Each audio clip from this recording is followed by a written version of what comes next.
You're on. Thank you, Scott. We are so happy you're all here to join us for this mid-year meeting. Who would have ever thought that we could be doing something like this even 5 years ago? But anyway, isn't technology wonderful? Our theme for today is food security, a very broad theme.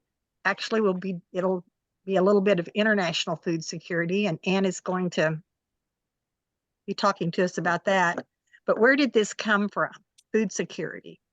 I appointed a committee when I was elected president-elect to look at the future of FCE, and this was one of the things that came out of that committee, was something that all FCE members could maybe latch onto or get a hold of as a project. So we spent quite a bit of time at the 2023 conference, more time than some people thought we should have, but it takes time to work through all of the ins and outs of what we wanted to do. So at the end of that day, this was the project that came up that people wanted to learn more about or study and do more with for 3 years. So we're going to work on this. That doesn't mean we're not going to do our other FCE things, especially the things that you do locally in your communities. You will continue to do those things. We just hope you will take an opportunity and learn about food security. You may be like my community. I forget, it was Saturday evening in January, when I got up Sunday morning to go to church, our local grocery store had burned down. So our community is learning about a food desert because it was the one place where people could get fresh vegetables and fresh fruits. That's not available anymore. We do have a Dollar General where we can get milk and bread and butter and those types of things. And our Eco Devo person is working with surrounding communities. We do have some opportunities are coming in of stores that are bringing things in. You can order and they will deliver things. But we are learning really quick about food security. Also, we're going to hit this from education, action, and leadership, our FCE guidelines. Education is what we're kind of doing this first year, is getting everybody educated about what food security involves. Action will be some projects. We don't have any projects right now started, and our leadership is going to be public policy, and Margaret's the vice president for public policy, and so she is working on some things on how we can make a difference in the government in some of these things. The other thing I wanted to mention is conference information, and it's all on the website. The dates are July 24th to 28th at the Holiday Inn in Erlanger, Kentucky. We hope you can join us there. Our theme is empowering volunteers, treasure the present. So you can find out more information about that on the website. Also, the awards that your states can present or fill out are on the resource library page. I would invite you to look those over and see if there's something you could fill out. There is one award that can be filled out by a local unit. It's the FCE recognition. And then there's several that can be filled out by states, and there's one that can be filled out by individuals, the brochure contest. So look those over and see what you might fill out. I also want to do a plug for Keeper's Corner. If you have not supported that fundraiser for FCE, I would invite you, again, the information is on the website. I invite you to look that over. That has been a pretty good moneymaker for us. We've had people send things to Keeper's Corner. That's Bonnie and Scott's antique store, and they have pricers and people that get things priced for us, and we've been pretty successful there. So now on to our mid-year meeting. I'm going to let Peggy introduce the coordinators that have prepared hearth fires for. These will be presented at conference, but they've got little blurbs about them. And I'm not sure if Connie was going to do hers or if Peggy's going to do it, but I didn't give Connie a heads up because Okay. I didn't think that far, but she's here. If she wants to do it, she's doing, she did a hearth fire on the American Red Cross. Connie, are you prepared that you could do your blurb, I'd or love would you to. rather I did it? Oh, I can do it off the cuff, I think. Thank you. Okay, that's great. All right. I became involved with the Red Cross blood drives about 8 years ago. Our unit did. And our local representative kind of begged us if we would just take it over as a project completely, not just assist with it. And so what I've learned in the last 8 years is significant. Claire Barton, who founded this organization some 140 years ago, is just an absolutely amazing woman to find out about. So I looked at this lesson as not only something that we can learn about, we can do currently to support blood drives, but also to find out about the history, especially since this organization was founded by a woman who went through insurmountable challenges to create an international organization. The thing that I really felt was interesting education-wise is that, people, if they haven't given blood, they have no idea what the process is. They don't know if they qualify or not, depending upon the kinds of meds they may take.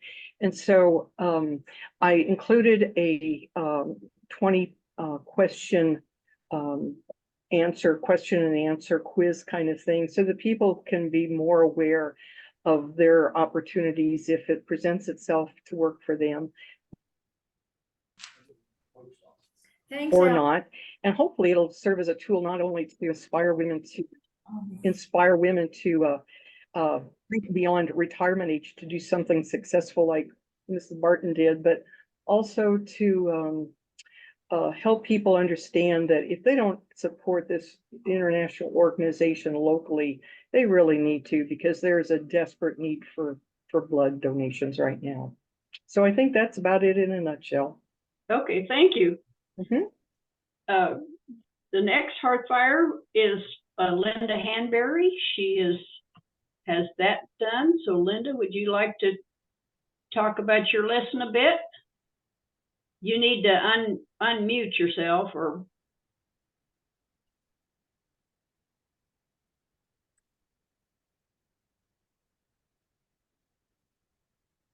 So sorry. no problem. Okay, my subject is spilling the beans on beans. Peggy is going to be also assisting with this program, and she's already done her best work by correcting a lot of my stuff.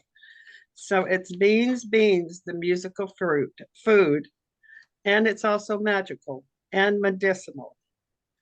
Being from the South, I had no idea how important beans were. Had them at least once a week and cook them almost once a week. I'll also be talking about beans by another name. It's very confusing, but it's very great information about what beans, the benefit of beans, but it comes by several other names. I'll also review the history of beans, the magic of beans, their benefits and cautions that we must consider.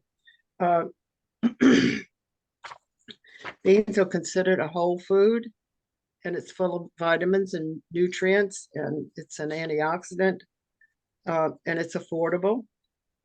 It's an excellent source of protein if you're a vegetarian. It's as good as meat as a bean product. And when it's combined, when beans are combined with a grain, it makes it a complete food containing all the necessary nutrients. There's a caution with beans, which I had no idea. Not anybody will do it, but raw beans, raw red beans, I don't know why you would try to eat it raw, but because it is toxic. I had no idea of that. So you have to cook it at least at 212 degrees. So the crock pot or the slow cooker is not the best way unless you boil it 30 minutes. So that's just a little tip. We'll also have a quiz and some recipes. And I just finished one of the recipes and my husband loves them. It's called white bean and chicken chili. So hope you'll be informed. Thank you. Thank you, Linda. Linda's from Mississippi. Connie's from Kansas. Our next author is Pam Albaro, and she's from Tennessee. She is not able to be with us this afternoon. Her title is What Does Food Security Look Like? So do you know what food security is, how to measure your family's ability to obtain food, or what a food desert is? Food security and its opposite, food insecurity, are quickly becoming issues facing the world today.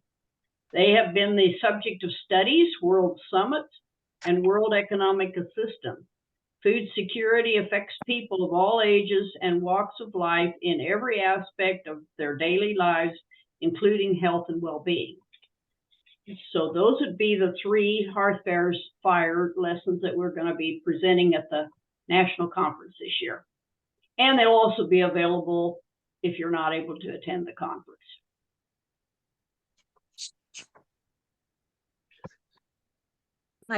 I guess I should introduce Peggy. Peggy has a short little blurb on bologna today. Well, it's not a blurb, it's a short little lesson. We'll see what she has to tell us about bologna. Presentation. I'll try to make it short.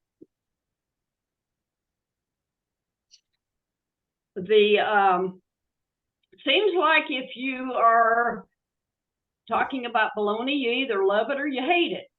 I have to start out by telling you a story. When Betty Schock and I went to Australia, to Tasmania, Australia, as representatives of our state to the HWW Triennial, we were gone for 18 days. And when we returned, Betty and her husband, Tom, had a 3-hour drive to go home. Well, partway on the way home, he had to stop at the grocery store and buy bologna and bread because he was that hungry for bologna. He had missed it while he was gone. So I thought, wow, there's a true dedicated person for bologna. They were a non-negotiable part of the summer. I mean, I grew up on a farm and we had a lot of bologna sandwiches for our lunch break at 4 o'clock in the afternoon. And they were also put in school lunches. I know that I took a bag or a school lunch to grade school every day. And it is still a low cost meat. I bought this package of, make sure I have it right side up, of bologna just this past week.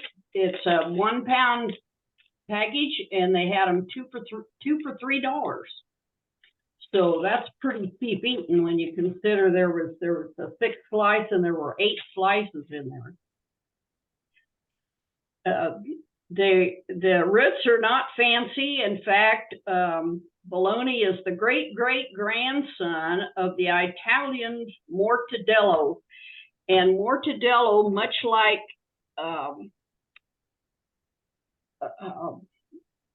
bologna, is made from finely ground pork meat. And then it's cured and cooked at a low temperature. But the difference between mortadella and bologna is that it contains added fat or lard. And it also has a lot of spices in it, which bologna really doesn't have a lot of spices. Bologna comes from Bologna, Italy, and we think that the name got changed in America partly because of wanting to rhyme, like phony and pepperoni, and then they came up with describing it as nonsense. You know, you've heard people say, "Oh, you're full of baloney," so it had to do based with nonsense then. And it became popular in the 1900s with most kids taking their lunch to school. So by the 1920s and 30s, many schools had school lunch programs, but sometimes they included it in that. President Truman signed the National School Act in 1946, and you probably all remember the jingle about the Oscar Mayer wiener. I'd love to be an Oscar Mayer wiener. That is what I'd truly like to be. Because if I were an Oscar Mayer wiener, everyone would be in love with me.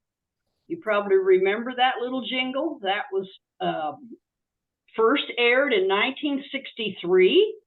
And it came about because Oscar Mayer had a contest to have a song, a jingle song, and a Chicago ad man won that, and it was actually to advertise hot dogs.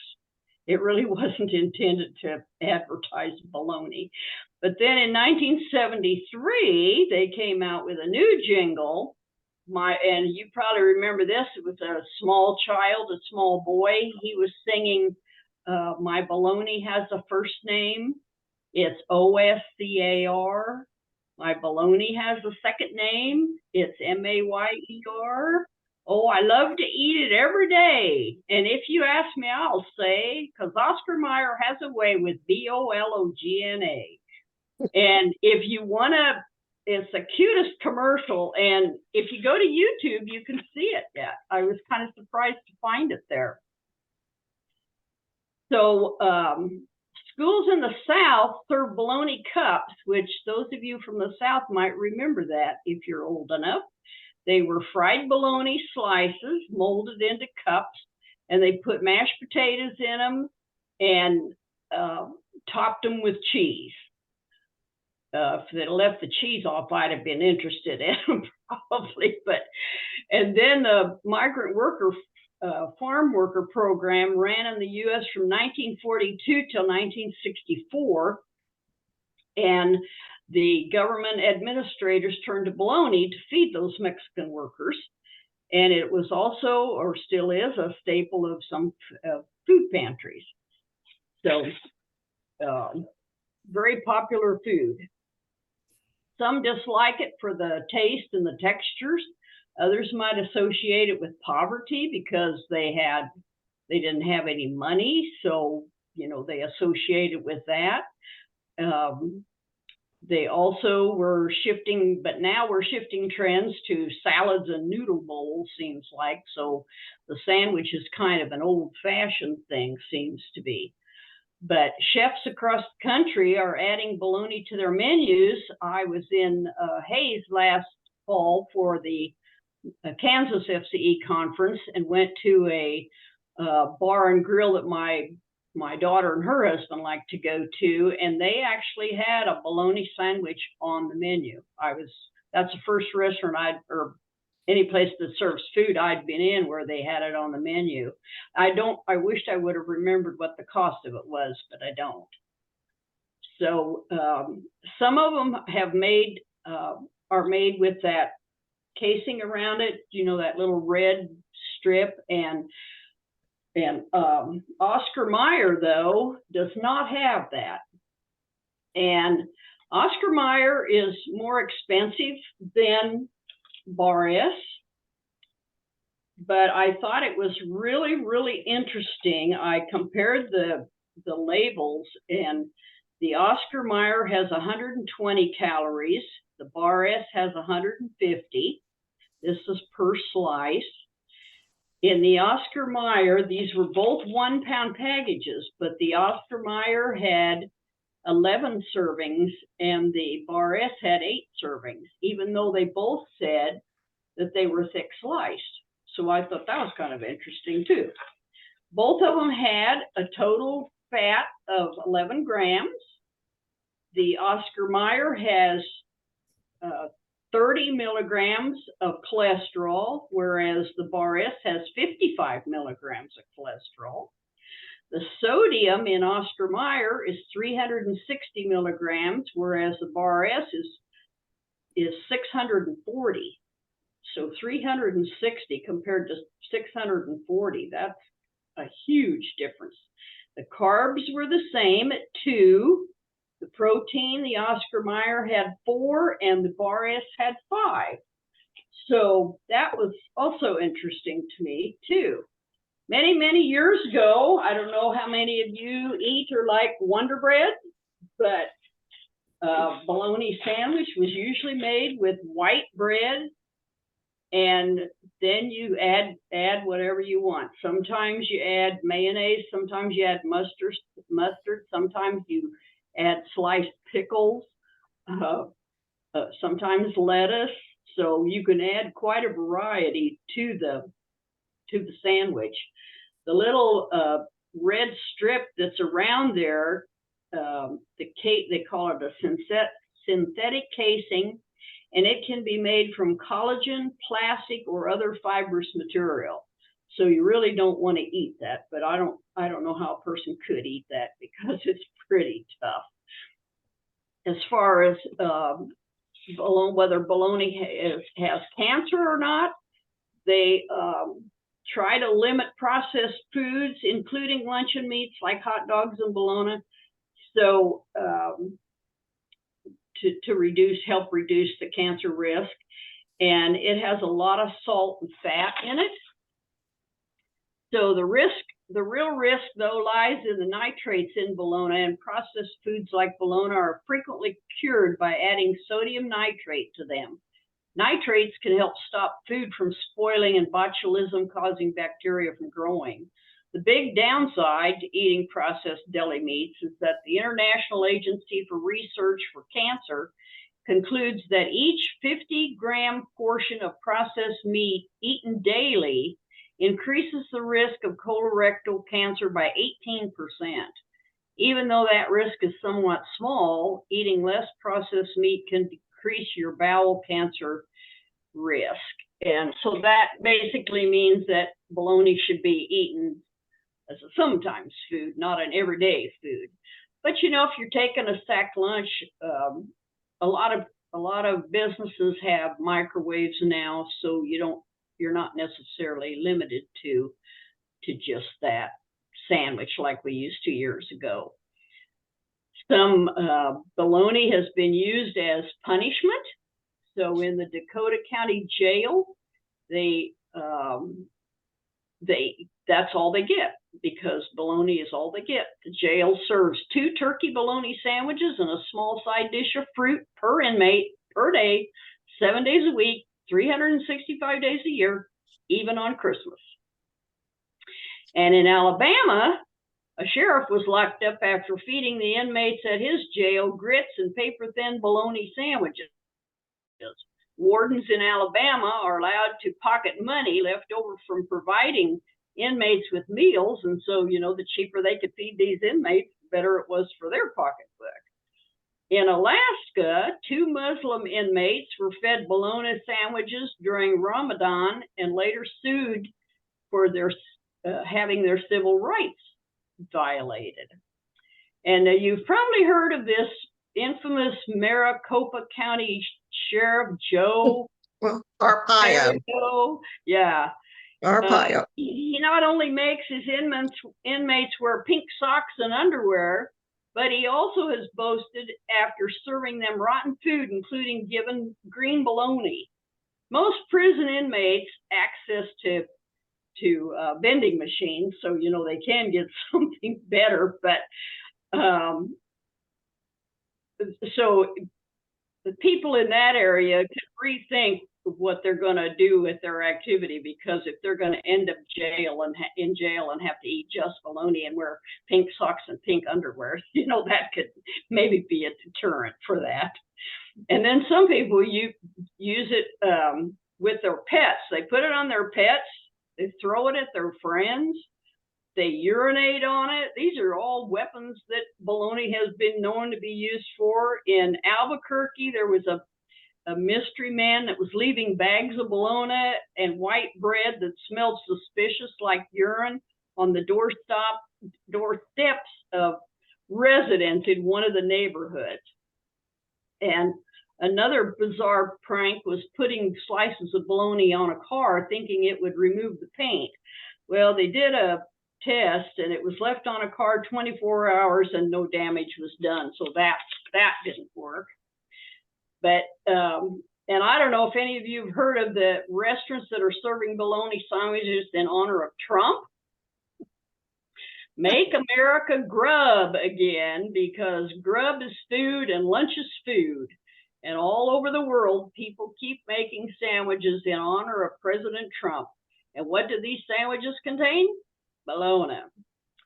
Donald is not the first president to be associated with bologna, though. President Bush was said to order bologna sandwiches with a side of Doritos when he stayed at the Waldorf Astoria. And Barbara Bush handed out bologna sandwiches in a soup kitchen in Washington. So several of them have done that.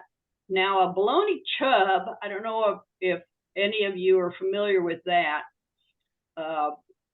The chubs that are available in the Dillon's, which is also Kroger grocery stores here, are 32 ounces, I checked. And I was telling you that I had got this two 1-pound packages for $3. Well, the chub was $7.49, I believe. Now, it depends on what you're wanting to do with the bologna, because if you're wanting to make fried bologna sandwiches, you might want to buy that chub, because then you can slice it as thick as you want. I went to a New Year's Eve party a couple of years ago, and they had fried bologna sandwiches as an option, and they had already fried the bologna. They had the white bread, and then they had cabbage slaw to put on it. So I thought that was kind of different, but anyway, you know, some things sound weird, but they're really, really good. So restaurants from New York to Sweden are serving up this Donald Trump special, which is white bread full of bologna with Russian dressing and a small pickle. And my information said, don't look for Trump to be ordering this here delicacy anytime soon, because he has been said that his favorite sandwich is a meatloaf sandwich. Now, if you can't find the bologna chub in your grocery store, you can find it on the internet. You can order it there. And then bologna sandwiches, or bologna salad rather, we call it, some people around here call it ham salad. And I had a discussion with a friend of mine, and she says, well, we make ham salad. And I said, so what do you use for the meat? She says, ham. Like, duh, you know, ham. I said, oh, well, we call it ham salad, but we make it with bologna. And so you can add, there's several different recipes. I have a recipe from Paula Dean that's included in this material, and I went according to her recipe to mix that up today. And I use, when I make ground bologna, I use this meat grinder, and I use the small disc. It comes with 2 other discs, mine does, but I use this small one, and the salad recipe. And so then this is what you end up with, a bowl like this. I cut the relish in half because I don't care for that much relish in it, even though I do like sweet relish. As far as the Miracle Whip went, I thought it should have about another tablespoon added to it, but that's something, you know, you can do on your own. I'll show you the picture of the salad that they had in the, and see, you can tell those are pretty good sized chunks. They also have egg in it, which I prefer that mixture without egg. I've never eaten it on Ritz crackers, but I can see that that would be something good to do. Then there's a bologna cake if you want to get really fancy, and it is made with cream cheese and ranch dressing. And you start out with a layer on the plate to keep the lunch meat from moving, and then you layer each one, and you can decorate it with a can of cheese if you want to really be fancy. So somebody said, so why take a boring cheese ball when you can take a bologna cake? And you would take crackers or something, you know, to eat with it. And then I talked earlier about the fried bologna, and I've not tried it. I didn't like fried bologna as I was growing up as a kid, and so I haven't tried the fried bologna, but they have a picture of in the material of a toasted. So you fry the bologna and then you toast the bread, and we each have our own taste, just like the difference between these two brands. The Oscar Mayer is more expensive than the Bar S. And of course, I raised 6 kids, so I went for the cheaper meat. But when I bought this Oscar Mayer, I thought, I think I like the flavor of the Bar S better. But now if you're watching your sodium, which I don't have to because I'm not a salt person, I don't like things that are salty, with the difference of 360 milligrams of sodium for this one compared to 640 for this one, that might be a decision maker if you're going to be buying bologna to eat for yourself. So I will conclude with that.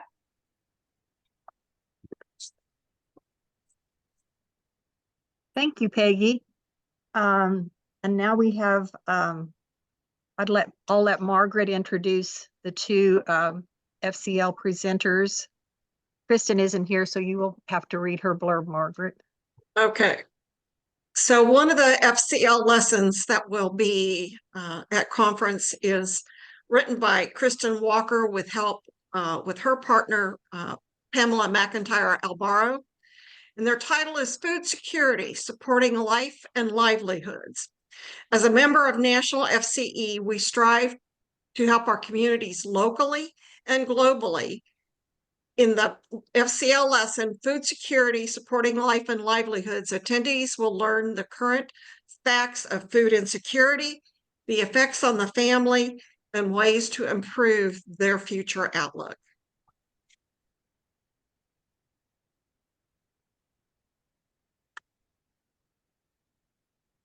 And would you like to introduce Pat? Is Pat here? Yeah, I thought she was. Pat, are you here? I'm here. I'm here. Okay, would you like to introduce your topic? Pat Woods Yes. and Linda Hamberry. Thank you. The lesson is finesse and civility equals leadership. Leadership development is a fundamental objective for the continuation of any organization.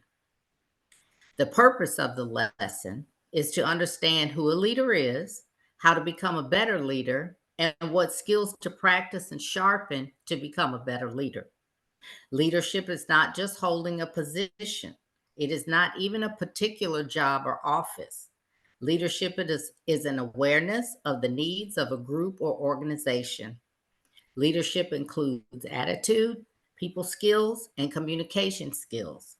Doing unto others as you would have others do unto you plays a role in becoming a better leader. With an understanding of etiquette rules and manners and a willingness to practice what you preach, you can become a confident, polished leader. Thank you. Thank you. And Margaret has a presentation on public policy. Okay. Where'd Scott go? There is a PowerPoint that goes with this. Hi, Scott. Can you load the PowerPoint? You don't have it on there? No. I thought you would do it. Hang on. All right, hang on. I'll go find it. Okay. If you don't, I have it. You should have forewarned me. I'm sorry. I gotta go find your email now.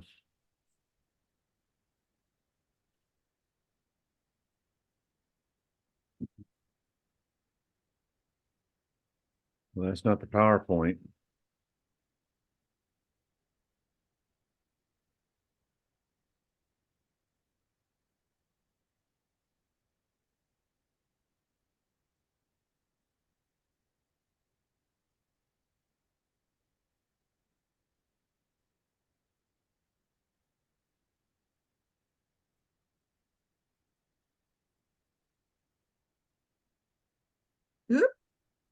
Is that There it? we go.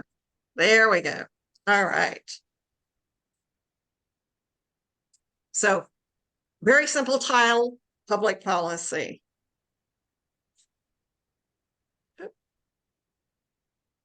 All right. It's, whoops, back. Oh, I'm sorry. That's okay. Am I going the wrong way? Yeah, that's all right. I'll let you get back to it. There you go. We live in the United States of America. Most of us refer to the US when talking about government that we are a democracy, correct? You hear that being talked about all the time. Well, we're not. If you go back to the Pledge of Allegiance, we are a republic, and there is a difference. Now, can I do that? You want next Oops. slide? Yes, please. In a democracy, the people meet and exercise the government in person. In a democracy, laws are made directly by the voting majority. So that's what a democracy is. In a republic, the government is delegated to a small number of citizens elected by the rest. In a republic, they assemble and administer it by their representatives and agents. That's why you know that we are a republic. There is something called a pure democracy. And in a pure democracy, the rights of the minority are largely unprotected. In a republic, laws are made by representatives chosen by the people and must comply with a constitution that specifically protects the rights of the minority from the will of the majority. So now you know the differences between a democracy, the republic which we are, and pure democracy. You hear a lot about, well, I'm a minority and I don't get whatever, but in a republic, they are protected by in our case, a constitution. All right, the next one, we often talk about public policy, but do we really know what it means, what the definition is? There are a lot of misconceptions about it, but here's an overall definition.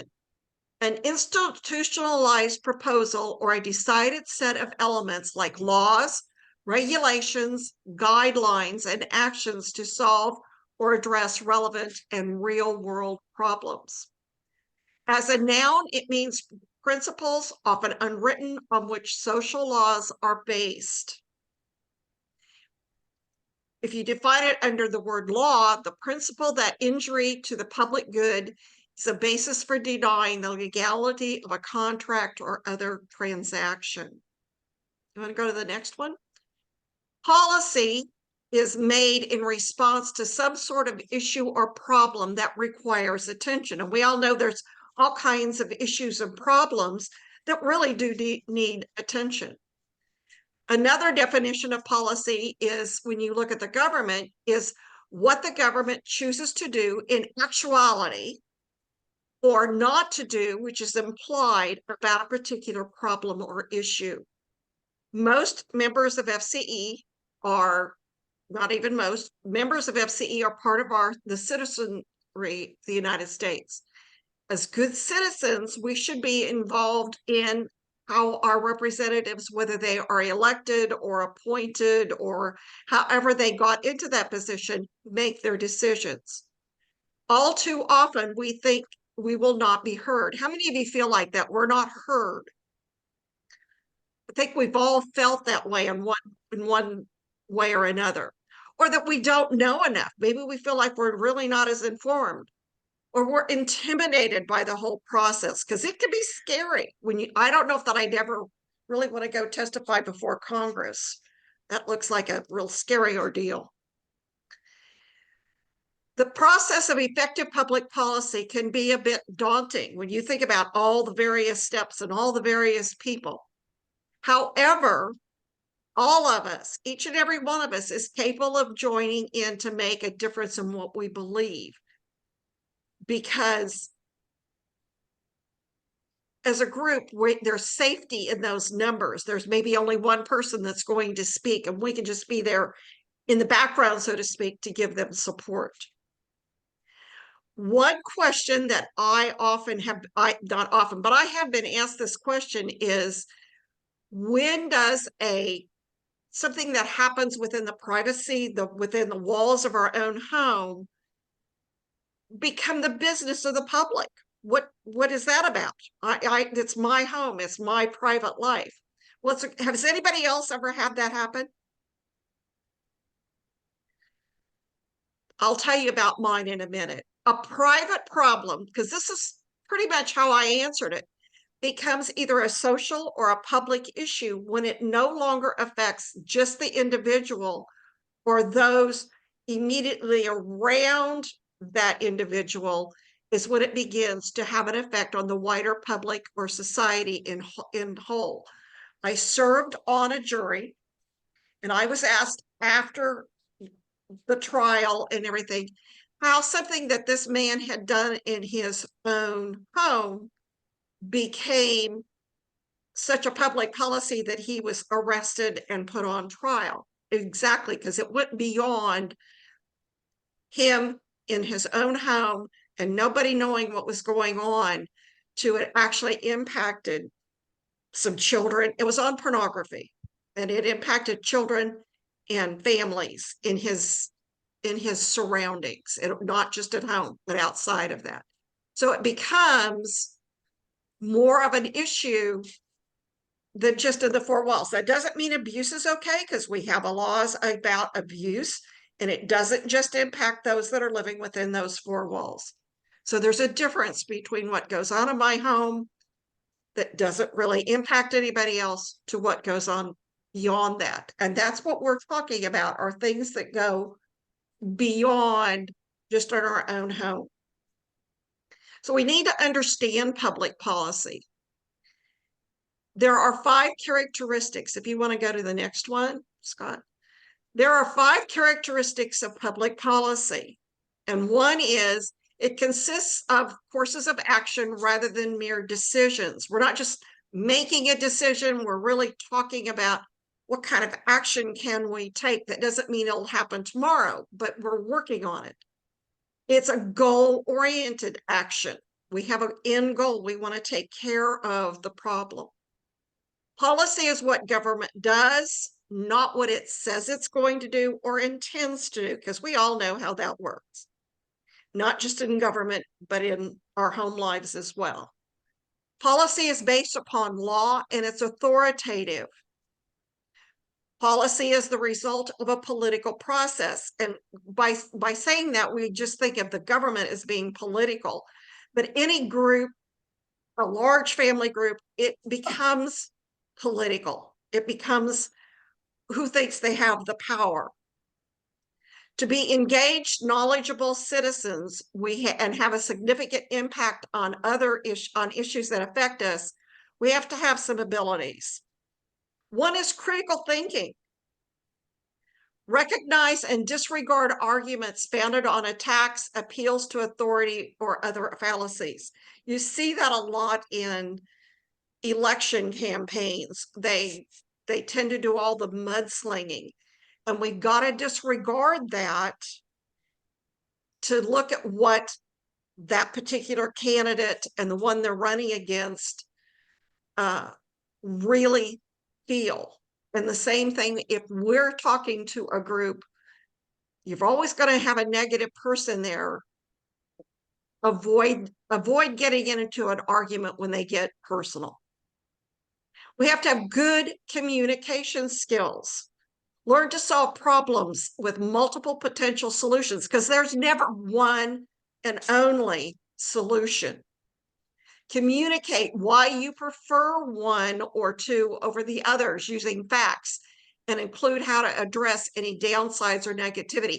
Somebody is always going to come up and tell you that you're wrong or you can't do it this way. How do you address that? Long-term thinking.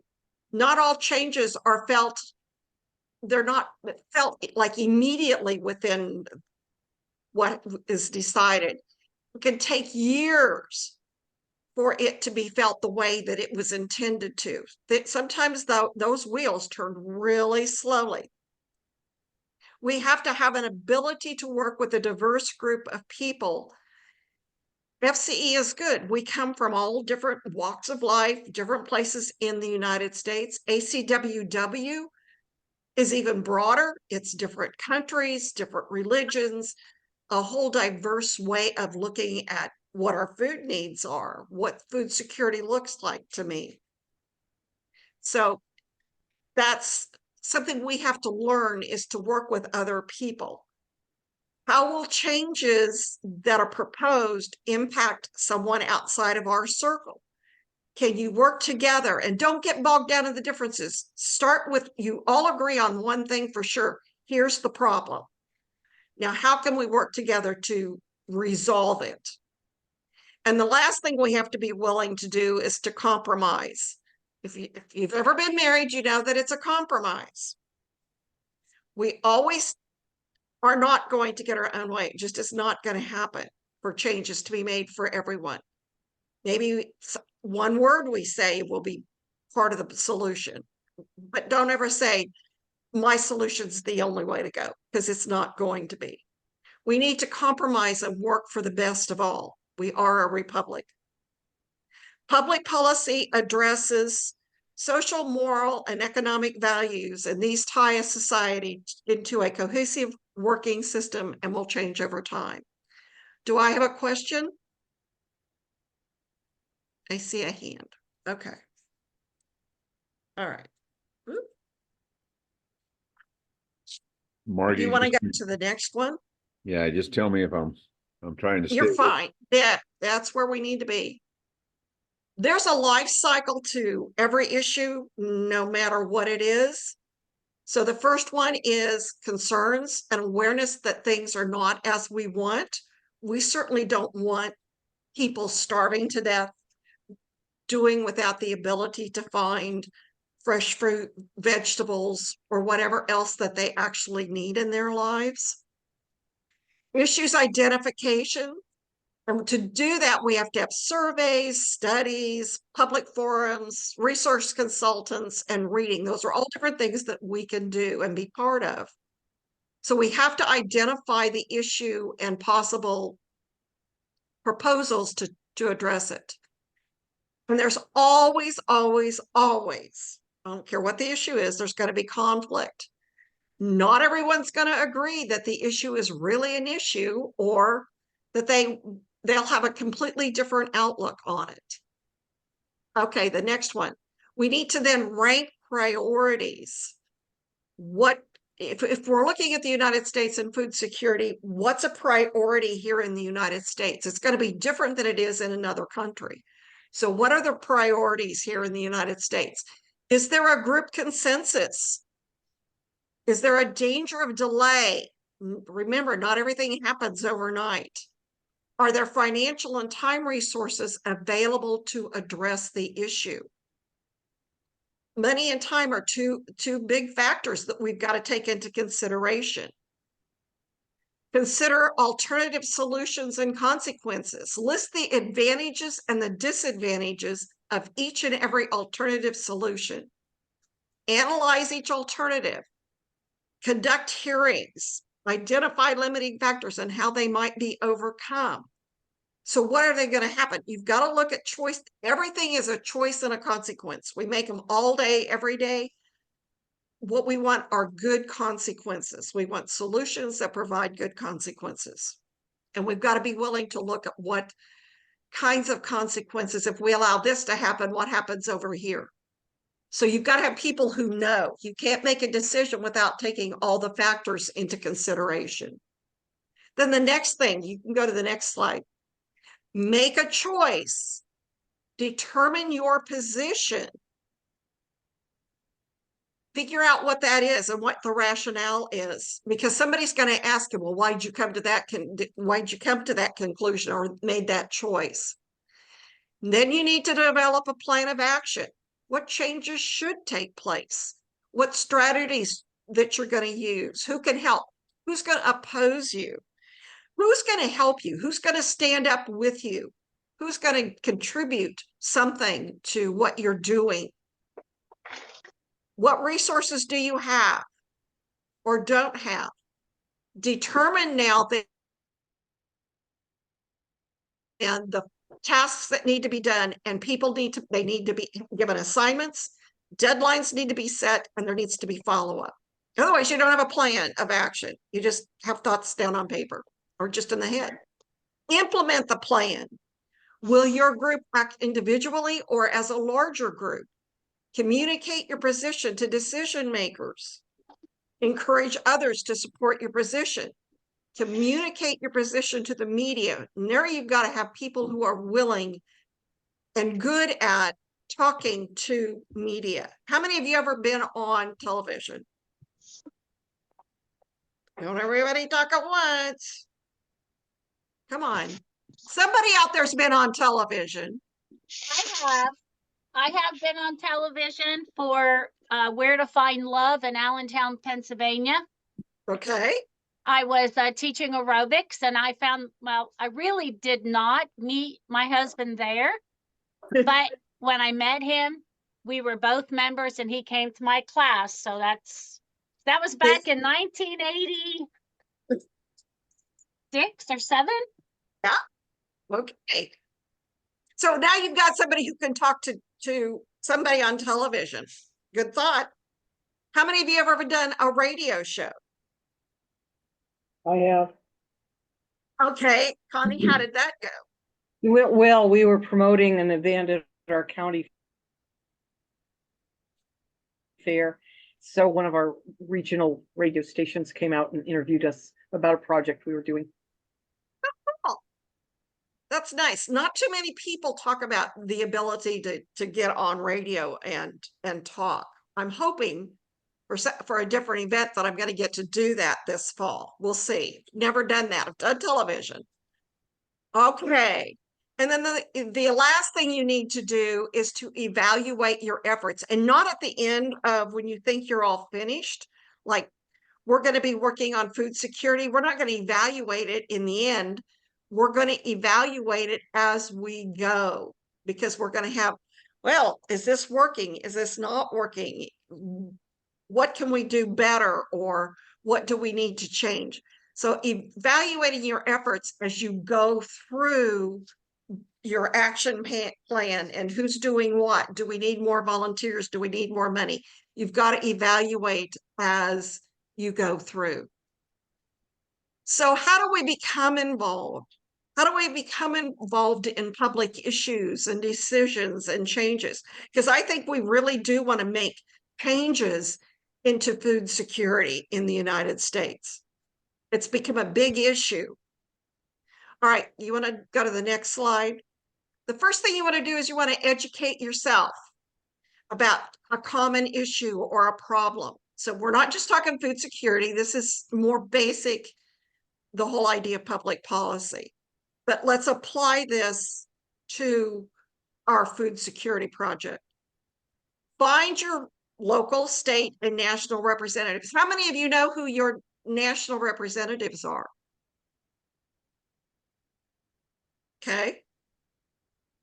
So a few of us do. That's going to change here this fall with elections. So January 1st, or whenever the laws in your state or at national tell you that it's going to change. So around the 1st of January, there's going to be a lot of new representatives. And I'm going to, after elections are over and everything's updated, to make sure that you all have a list of who that person is and how to get in touch with those representatives and senators and whatever.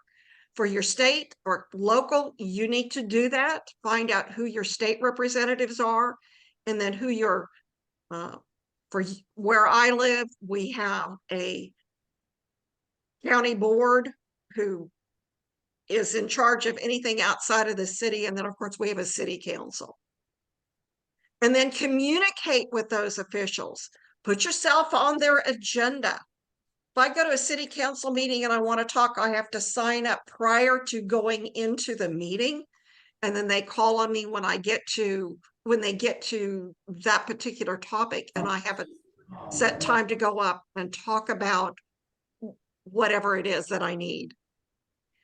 Participate and attend meetings. And that doesn't mean just the government kinds of things, but go to others. I wish I had I'm leaving on Wednesday. And oh, thank you, Christine.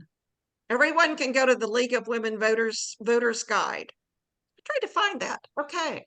Thank you. But there's a 5-day ag conference going on right now. And I looked at the list of topics and speakers and really wished I could have attended that, because it's a lot to do with food security. Everybody's really concerned.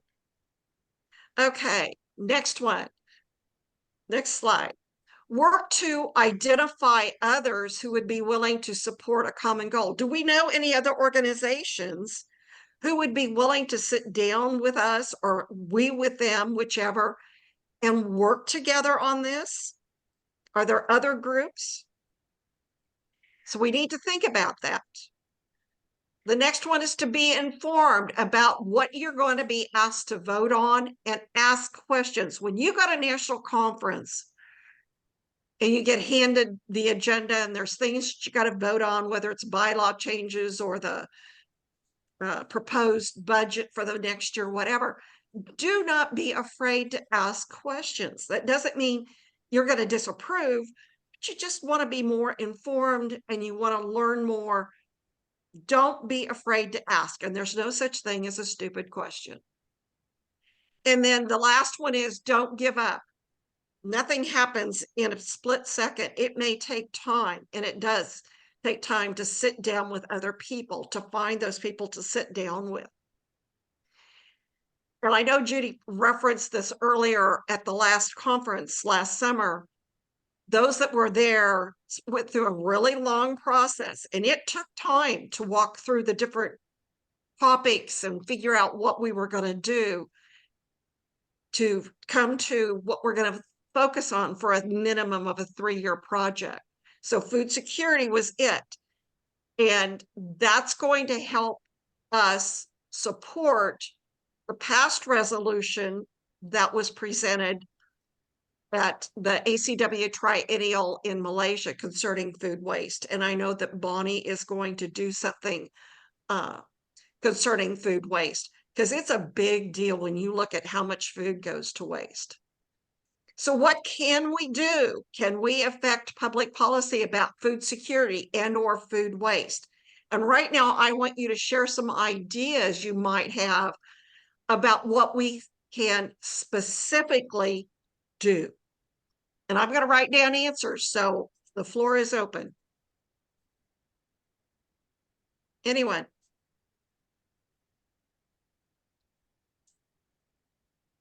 No? Having been on our city council for 4 years, one of the most frustrating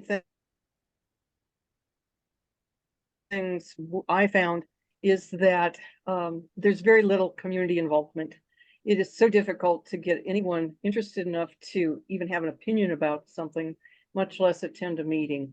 Our local librarian has about a once a month meeting open to the public where she asks for people to talk about specific things like drug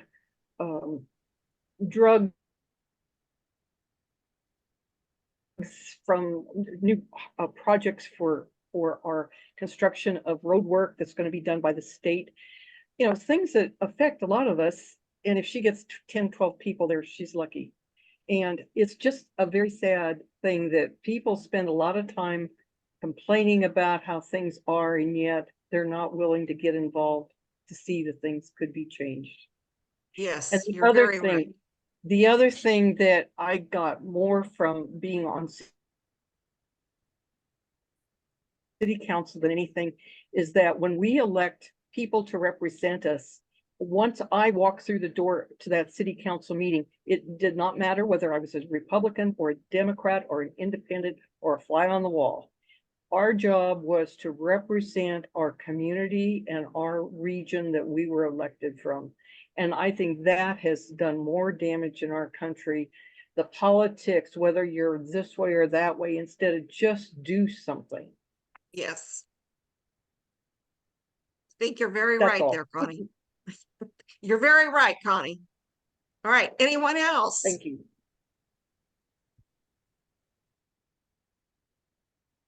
No? Nobody has any ideas on how we might address food waste or food security?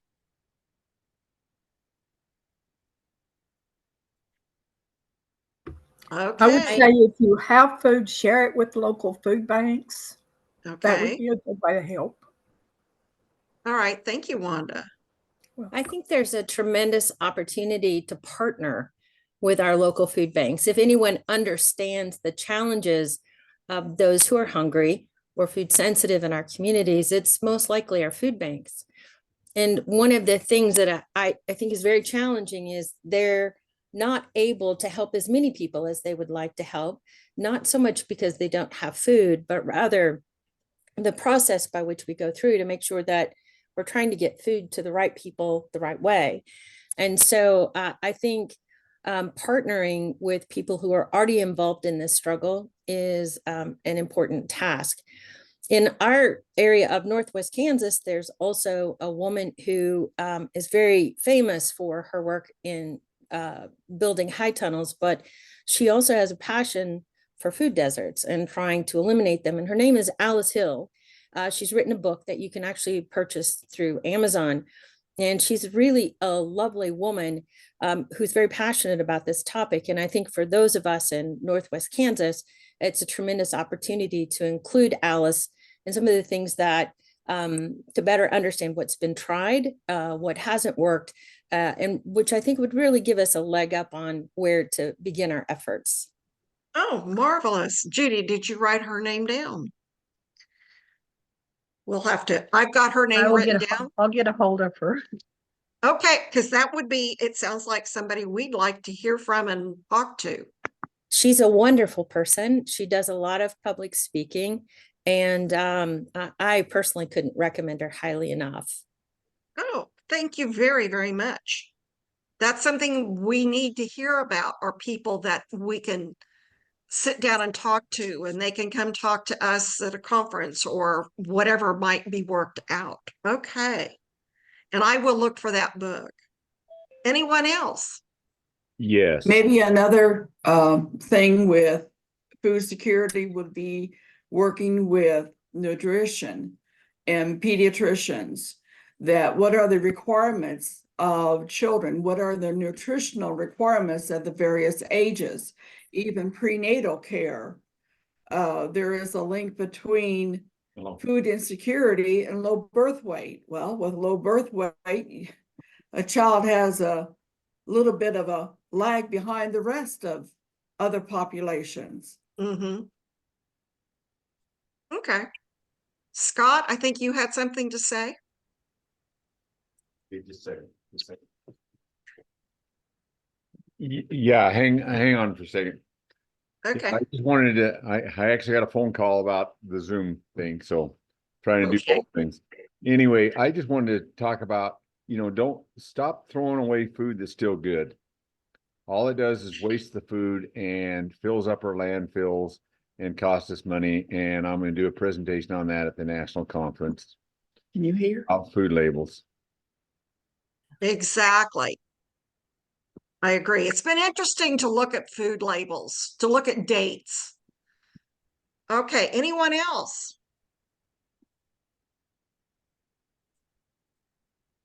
All right, you can always contact me through email and let me know if you come up with something that you're too afraid to share now. Go ahead and email me. Okay. Chris, I put up my hand, but I don't think you see it. Oh, okay. Many churches now in our area, at least in Montgomery County, Maryland. That's you. have are picking up foods from restaurants, from farmers markets, and are working on either with other existing food banks or setting up their own. So check with different churches and build coalitions with some of the churches in your area. Yes, thanks for reminding me. I'll tell you that. Okay, thank you. Anyone else? Come up on the screen, I'll be there too. Because we need to go on. All right. Scott, if you're there, you can go to the next slide. Yes, I'm sure they will. All right. Want to know you called. So what can we do as just an individual? I don't know about you, but sometimes do you not feel overwhelmed at the idea of having any influence on policy decisions? Aren't there so many people and so many ideas, and it's overwhelming sometimes? So there are some things that we can do as an individual. One of them is to stay informed. Knowledge is power. Keep yourself updated on local, national, and global issues. I live in a high ag area, and I'm sure several of you do. And you need to listen to what's being said, what's being reported. Read reliable news sources. Good luck with that one. Research studies and policy papers, and be sure you understand that sometimes when people are doing research, all they want is to be published, and their research has an end. They have an end goal. This is what they want their research to show, and it doesn't matter how they get there. So you got to make sure it's also reliable. How many people did they study? Was it just a specific group, but what they're saying covers all? So you've got to research your research. Understand nuances of different policies and their implications and the context in which they operate. Engage with your local government. Attend, again, it says town hall, but your city or county meetings and community events that go on, because sometimes there are roundtable discussions that communities hold where everybody can come in and they sit down and they're able to share their ideas in a small group before it goes to the larger group. Engage with local government. Voice your opinions, ask questions, and participate in discussions because your input matters. Do not be afraid to express an opinion or an idea. You never know when it's going to make something click and go forward. Join an advocacy group. Find organizations that match your interests. Volunteer with these groups. I know you all volunteer with other groups besides FCE. Attend rallies, collaborate, and work with them. Write letters and petitions. How many of you have ever gone out and had taken petitions out to be signed? Or how many of you have ever been somewhere and somebody says, would you sign this petition? It's a good thing to do. Express your views through letters to elected officials. Do the same with government agencies and newspapers. Sign and share online petitions related to the cause. There's a lot of online petitions, but basically what they're looking for is your information. So do be cautious about doing that. Network and collaborate. Connect with policymakers, researchers, and activists. Attend conferences, workshops, and seminars. Collaborate on research projects or policy proposals. FCE was part of one with children in television. We went out and actually did research with, I think they were fourth graders, that we went out and talked to them about what they watched on TV and what they thought about what they watched on TV. And did their parents have any yay or nay about what they watched on TV. So we have done our own research before.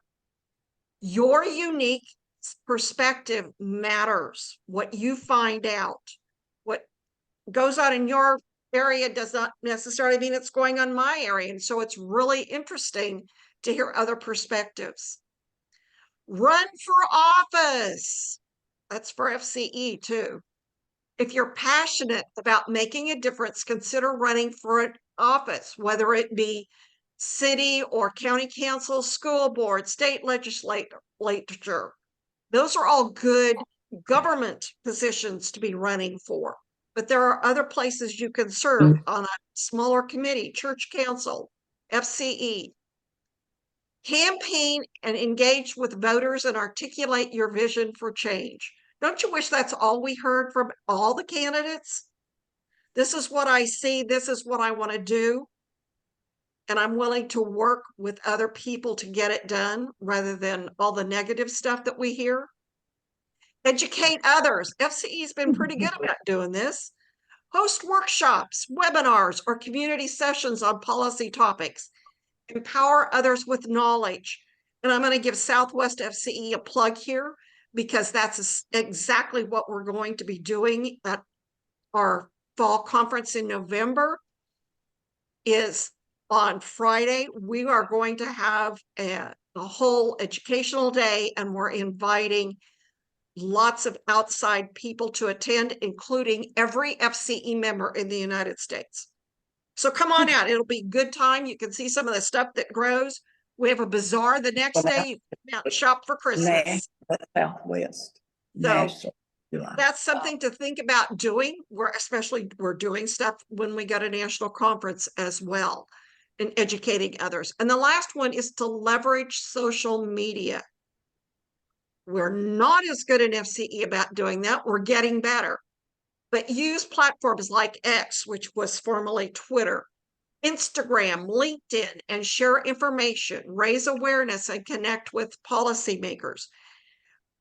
We post a lot of stuff on Facebook, and I know Bonnie has worked with linking National FCE to Instagram. So we need to do that. How can we do that? LinkedIn is for a lot of people who you can go, I belong to LinkedIn. I need to get myself up to date on it, but it's really a good way to connect with other people, find out what they're doing. And part of it also is to engage in respectful dialogue and amplify important messages. Every voice matters. And by actively participating in the process, you contribute to sharing policies that impact us all. Okay. You want to go to the next one? You just had it up. Reach out. Each state should investigate what food waste and food security looks like in their state. Start on the local level, share it with your state. If you're looking at food waste, what's thrown away? Is there a law in place to give leftover foods from restaurants to homeless shelters or to food banks? Some states have outlawed it. There has been issues. Other states have not. What laws are in place locally and state level about protecting our food sources?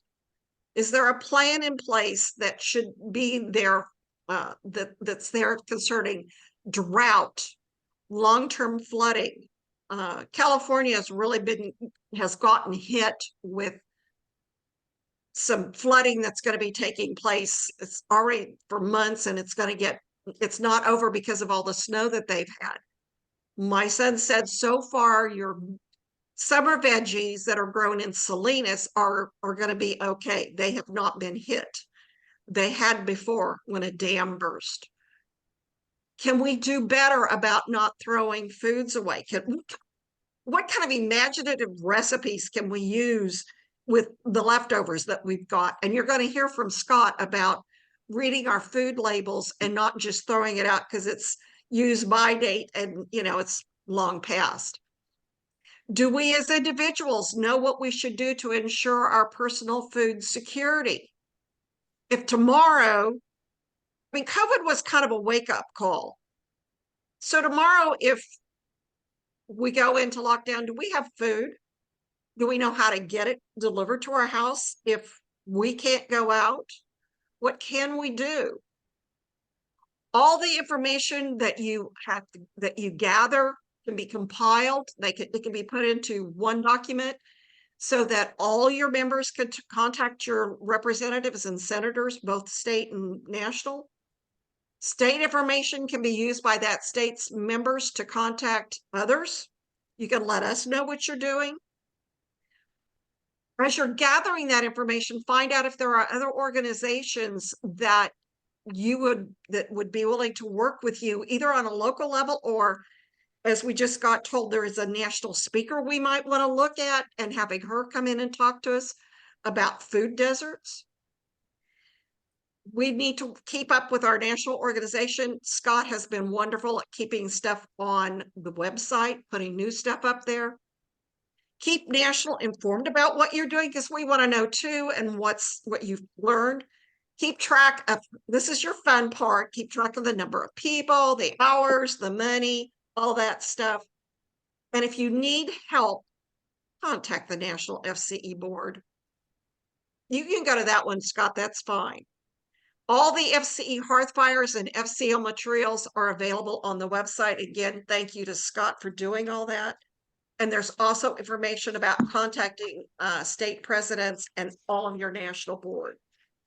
This banner was done for national. This is Judy last year as we presented it to her. It will be at conference this year. I found out how to get this there without it taking up a humongous, it's a vertical banner and it's got the screwiest little thing that it sits on. So I have found that out. So that will be there at National Conference. This is the logo for food security. And we'll have that, I'm hoping we'll have that on flash drive to use. All right. National FCE has been involved lots and lots of times in changing public policy on the national level. Remember, going on mobile libraries, car seats for babies, immunizations, county health. Oh, I love the one about food in the school cafeterias. I almost wish we could take that back over and cook good food. So those are just a few of the things that we've been involved in. So we need to tell ourselves we can make a difference. Look at what we've done already. We've had the effect of changing the world around us. We've done it before and we can do it again. So go out and gather the information that you need to work locally, what we need to do on a national level. Let us all work together. Use what public policy is all about. First things first, though, gather the information. We can and we will do this. We all, no matter where on earth we live, no matter where, we do need food and we need to have food security. Okay, thank you. This will be on the website, the PowerPoint and everything. Good. Good. Thank you. Thank you, Margaret. Yes, there's tons of stuff on there. Yeah. I hope you all learned something from that we can use locally in our states as far as becoming involved in this issue. And right now I had asked Bonnie if she would do a short little commercial on our legacy fund. This is one way that we can maybe help to keep FCE floating. Well, I'm going to give a little shameless plug for ACWW before I start. Towards the end of April, and you'll all get notification about it. As the area president, I will be doing another presentation on food security with another thing that I'm going to ask each one of the societies to do over the next year.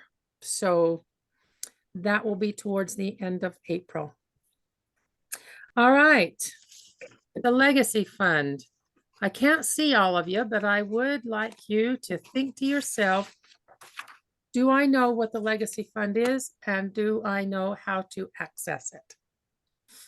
several years ago when I was serving as the National FCE president, Bob Hannon, an FCE member from Arizona, came to me and asked if I would mind if he would give me an idea for setting up a fund that could help save National FCE for the future. So Bob and I worked together for several months, and then he brought that to the executive committee. It did take a while to get the details worked out, but it has been in existence since 2014. I would like to tell you that part of what we believe in as a legacy committee is we believe that every person can make a difference. We believe in investing in our FCE organization because it has been an inspiration for many individuals, families, and communities. We believe that supporting our members in the work the organization performs will affect positive change in the lives of our members, their families, and their communities. We desire to secure the National Association for Family and Community Education for generations to come. I just returned from Illinois, where they celebrated their 100th birthday. We've got a little ways to go to get to ours, but we need to keep this organization viable for the future. So the goal is to build the legacy, a fund that will stabilize National FCE fiscally and in time assist participating states through grants awarded by the national organization. Hopefully, the legacy will continue to build as we continue our path of life in FCE. It's important that our members know that this fund will eventually be able to give National FCE some relief from the rising costs and declining membership and an decreasing income. Any size donation is welcome and appreciated. The Legacy Fund will accept gifts in honor of or in memory of members, relatives, or friends. These gift donations will be deposited into the Legacy Fund, and your gift donation will reflect the name of the person that you name as an honoree. The fund has been slowly growing, but it has not had the donations the committee had hoped would be forthcoming. When the fund was originally set up, the Legacy Committee, in consultation with the National Executive Committee, set up guidelines for the use of the fund. These guidelines give information of what the fund can be used for and how much we can take out of the interest or dividends each year. It should be noted that we cannot touch the principal of that fund. As chair of the committee, I'd like to take the opportunity to let everyone know that the fund is still in existence. It is still a viable way to help National FCE, and it is always in need of donations. The committee would like to extend a plea to you as National FCE members to consider donating to the legacy. I know that it's a little bit too late this year to get it on 2023 taxes, but just to let you know, it is a tax deductible donation because we are a 501c3. So if you have any questions, please don't hesitate to email me or ask Judy. We can get the information to you. The donation form is on the website. You want me to As show that, well Bonnie? as, pardon? You want me to show that? If you'd like to.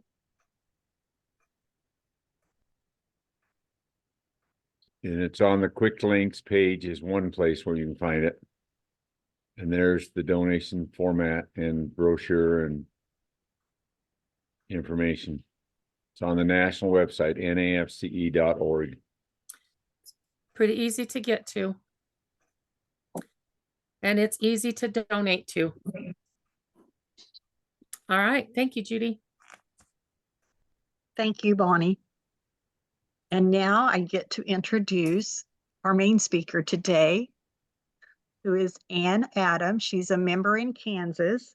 And I heard her speak not about food security, but about some other items last fall. And I visited with her a little bit and became interested in a project that she had been involved with. So without any further introduction, I'm going to introduce Anne, and she will tell you about what she knows.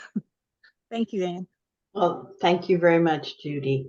I am really honored to speak to you all today. This presentation that I developed about 8 years ago, I have completely renovated it a little bit so that the facts that I bring are up to date, as far as up to date as I can get. I had never considered traveling to Africa. I've traveled in European countries, but I had never thought about going to Africa. But in October of 2015, I traveled to Bamako, Mali, to visit our son and his new family. Specifically, there was a little newborn baby that I had to see. So grandma was on a mission. And I chose the dry season, fortunately. So all I had to deal with was the heat and the dry and the Harmattan winds that come off of the Sahara. But it was basically a very good trip.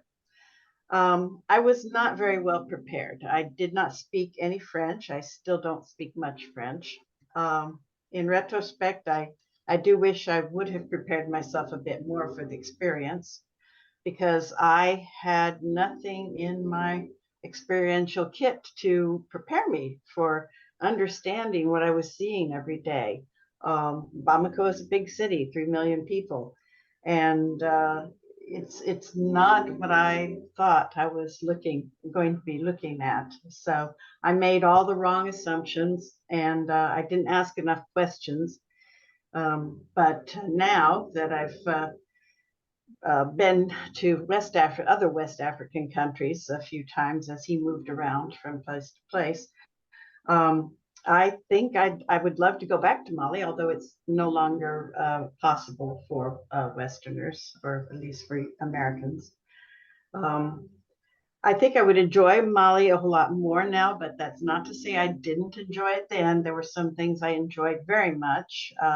So much beauty, so much beautiful music that you would hear there, and so many really good people who made me welcome, and they made me feel safe, no matter what insecurities they were dealing with. It was the trip of a lifetime, and I really want to thank you in advance for this opportunity to share some of it with you. Now I'm going to flip over to share the screen, and now you will just be hearing me and seeing the PowerPoint. Just a second. So take me a little moment. Share sound. Yep. Okay, it's good. And there we are. And share. Okay. And now I'm going to need to. No, don't stop the share. Sorry, I got to back out. Hit the wrong button. Share screen once again. And share. So there it is. Okay, we can see it, Ann.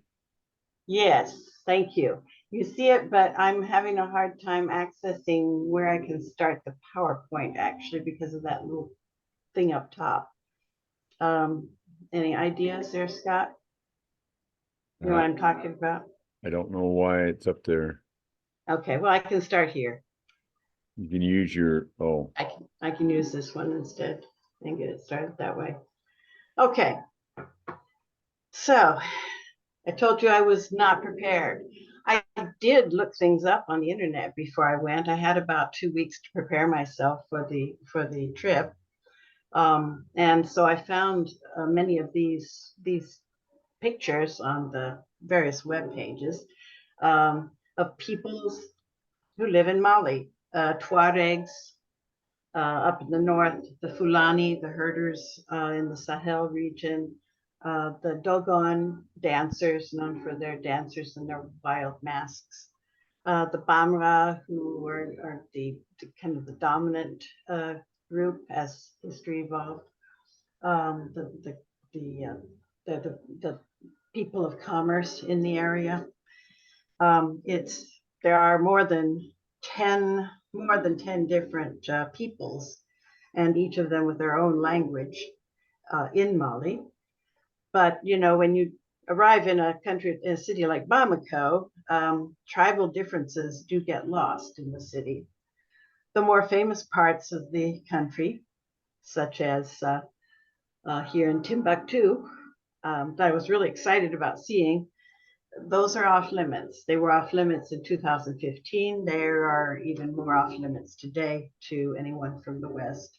So there'd be no day trip to Timbuktu or to the cliff dwellings of Banjagara of the Dogon people. There'd be no easy access to any of the parts of Mali famed in Europe in the 14th to 16th centuries, when Mali was an empire and was fabled as the city of gold, or the empire of gold. So I explored the modern Mali as I found it. We'll begin by touching on some of the problems, and I realize that I'm speaking about food insecurity, but please bear with me because many of the problems that they have are intertwined in this modern nation, and urban and rural all face definite food insecurities, but other problems as well that play a part in that.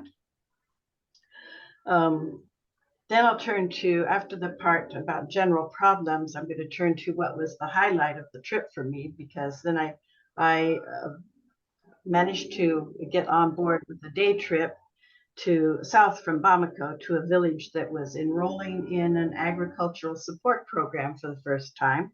And this program is run by a company called MyAgro. It is a social concern based in New York. My son was working for them, has worked for them since 2014 when he left the Peace Corps.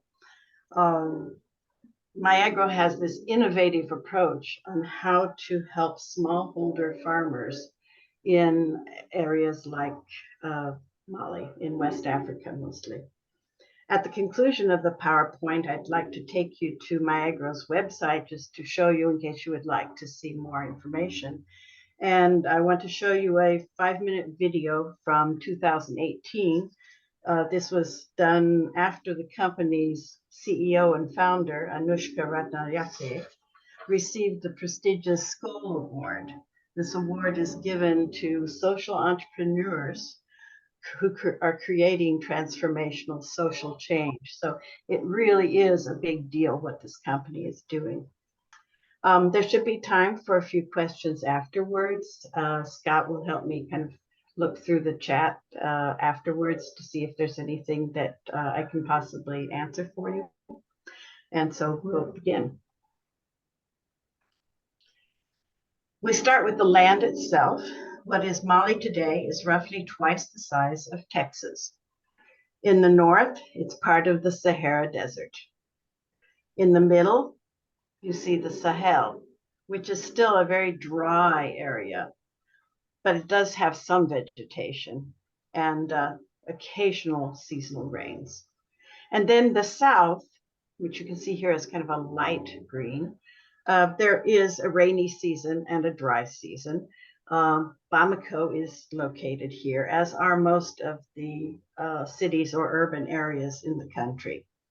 Studies that have been done on the land show that in prehistoric times, the Sahara Desert occupied a much smaller area, and man could live farther to the north. But about 7,000 years ago, the desert started spreading southward, pushing inhabitants with it as it went. And so they have urban areas down in here that originated as early as 300 BC. One of the dominant people in modern Mali are the Bamras, and you can see them here indicated on this map in yellow. So it is an international group. The language is the official language of Mali. They also have a counting system that is base 5 instead of base 10 like ours. This whole area here could be called French West Africa, although it is no longer a part of, or no longer French colonies. Still, French is spoken here, although increasingly it is no longer the official language of these countries. For Mali, as in for many of the others, one of the factors, one of the few factors that really unites this huge area of modern Mali is Islam.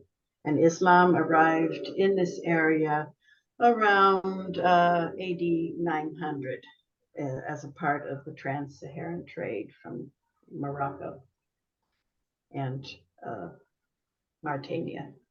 Sorry. Okay. Although initially the trend to move to the south was caused by desertification, today's urbanization of the south has several causes. Along this line, from west to east, east to west, you'll find a destabilized rural area today because of pressures coming from the north of a political and terrorist nature. Most displaced persons have been crowded even farther into the south or into neighboring countries. Even when I visited in 2015, the only areas south and southeast of Bamako, these were the only areas that were considered safe for Westerners. So you can see where Timbuktu is located. Djenné was the oldest urban area that they've found, 300 BC. The Dogons area is here in Bandiagara. These were all areas that I was not able to see firsthand. The population, I believe I mentioned 21 million. I'm sorry, I probably misspoke earlier. The 3 million was the population of Bamako. The population of Mali is expected to double by 2013.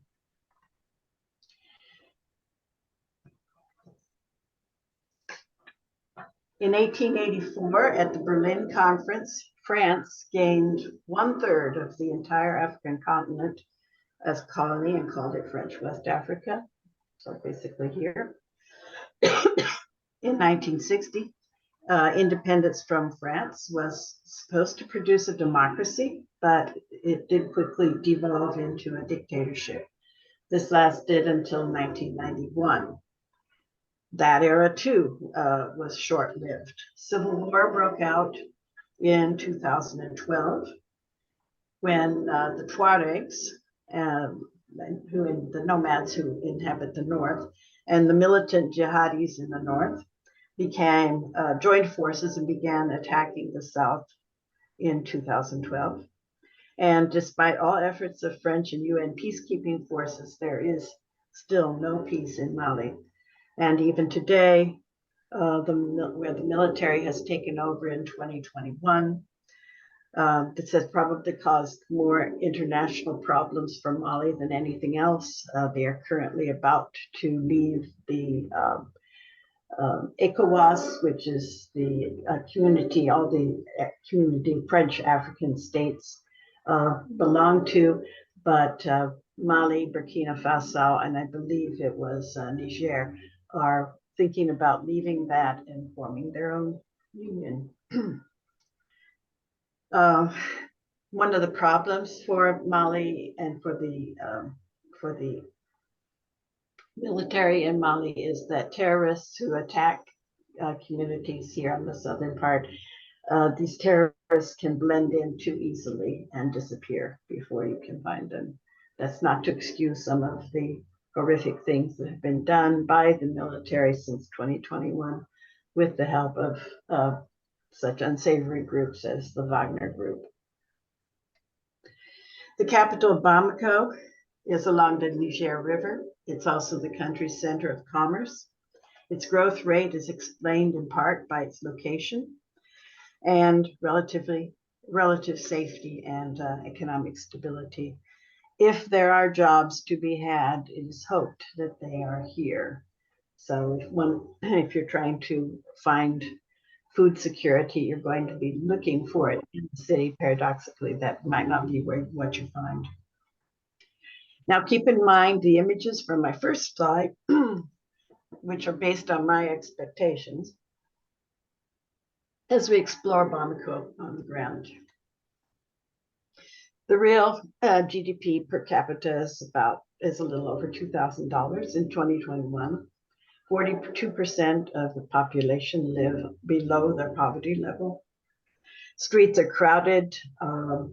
This haze in the air was there all the time because, as I said, it was the dry season, but also because of the cars, the motorcycles, which is the vehicle of choice because it's a lot cheaper to buy and cheaper to run. I saw all kinds of things being transported on motorcycles or in carts that were attached to the motorcycles. One time I looked over to the side and saw a family of 5 sitting on a motorcycle, daddy in the front, mama in the back, and 3 little kids squeezed in between. But it's cheap and it is a way to get around. Taxis are cheap also, but not always in the best of condition. And even cheaper yet is if you can catch a ride on one of their minibuses. Many households in Mali live on $2 a day or less. Maybe not so much in the city, but it is that impoverished. 18% of the GDP is industry. It's light industry, small scale. It's not usually for export, it's for domestic use. So they'll make pottery from clay taken from the share. They'll make by hand, okay, and hand tools only, basically. They'll make furniture, or steel fabrication is also a big industry there, because if you have any kind of a house with, let's say, middle class, although I hesitate to use that word, it's basically the poor and then the well-to-do, but you will have a need for a steel gate at your house. Every house needs one, and many houses have a night watchman too. Services make up 40% of the GDP. This was near where I was staying, in an area where there were no paved roads. There are Western style filling stations, of course, but here you could get a liter of gas in a recycled palm oil bottle, and it's plenty for your motorcycle, and then you can go to the convenience store in the back. Major roads are paved, are lined on both sides with shops offering the goods you need for travel, especially here because this is also the overland bus depot. You'll see also a taxi, the bags, a snack shop. The markets are overwhelming. You can get fresh vegetables and fruits here, raw meats, mostly fowl, mutton, beef, or fish.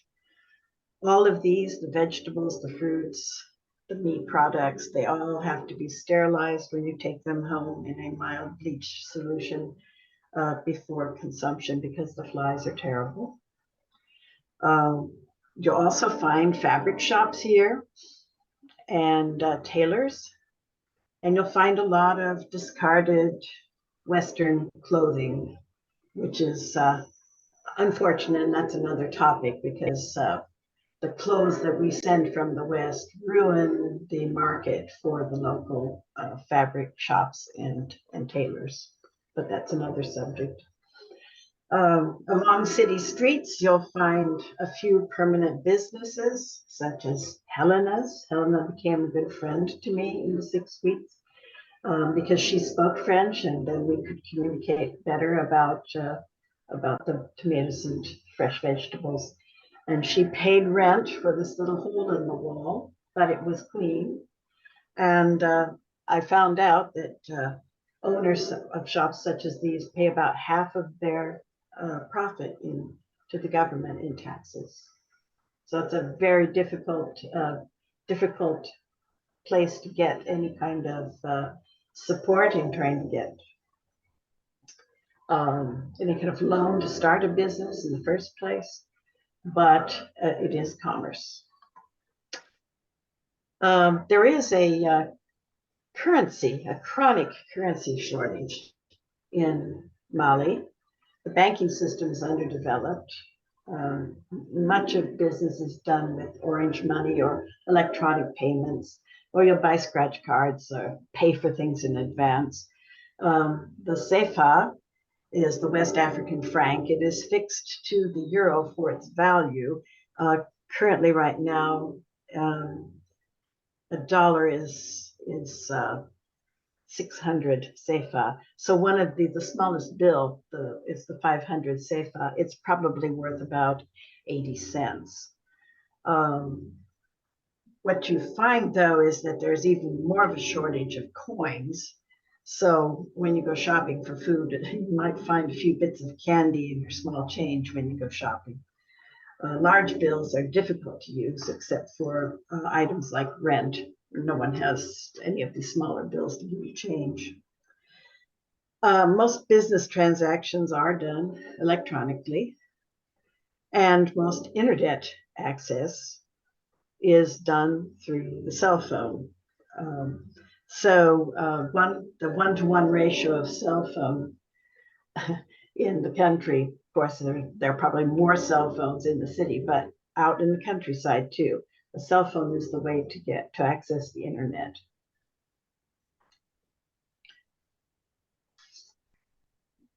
Private homes often show more clearly the signs of years of economic instability and insecurity, because they were pretty unstable even before 2012, but it hasn't gotten any better.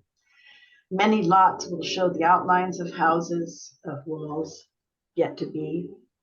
I don't know if you can see there, but that somebody started a house there. They laid out the lines. That's just to show that it belonged to someone. Bricks need to be made by hand. They're usually stacked and weighted. So the first step in building a home is even procuring the bricks, the materials. And then sometimes they're just stalled out. Often, in a case like this, there would be a family who would be living in there. We would maybe call it squatting, but actually they're doing it with the permission of the landowner, because they're not paying rent, but they're providing a little bit of security by living there. Improvements have been made since 2015, when I first looked up these statistics. 2/3 of all electricity is produced by burning fossil fuels as its source.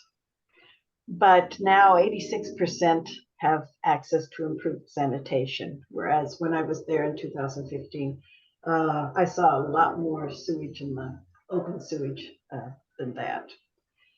99.9% of urban population has access to improved drinking water. I don't know what they mean by has access to, but I know that when I lived there, people would come to my son's house and would help themselves to his water. So I suppose that is access. I lived opposite this soccer complex. So during the day, it was used for phys ed. And then in the evenings and weekends, it was for men's soccer clubs. Soccer is the sport in Mali. Becoming a star and being recruited by the West is a dream for young men, just like here. But the reality is reflected in the statistics, where a short period of formal education, 6 years for girls, 8 years for boys, is followed by a really long period of unemployment and not much other chance for getting ahead. Some women, young women and men too, but some young women are sent to business schools. But most young women, also from the villages, can find work working for well-to-do families as kitchen maids and as nannies. And that item right there is the Mali version of a food processor. And every day you could hear the thump, thump, thump of vegetables being ground up to prepare them for cooking for some kind of a sauce to go over rice. Delicious sauce, by the way. In the city, young men have a difficult time finding work. They, out in the country, they can herd cattle or they can help in the fields, but in the city, if they're lucky, they can work as porters at the markets or as delivery boys if they can get hold of a motorcycle. But the best bet is to gain some kind of an apprenticeship in manufacturing or as a mechanic.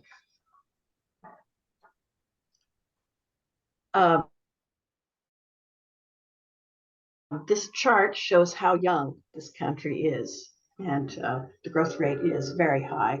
As you can see, median age 16. Your life expectancy at birth for the entire country is 62.8 years. Women, some are married by the age of 15, over half of all women are married by the age of 18. They usually start having babies at around the age of 19. Men married by age 18, however, only 2% because they are still expected to be the ones who support the family. Just for comparison, you can see the United States population chart, age distribution as comparison.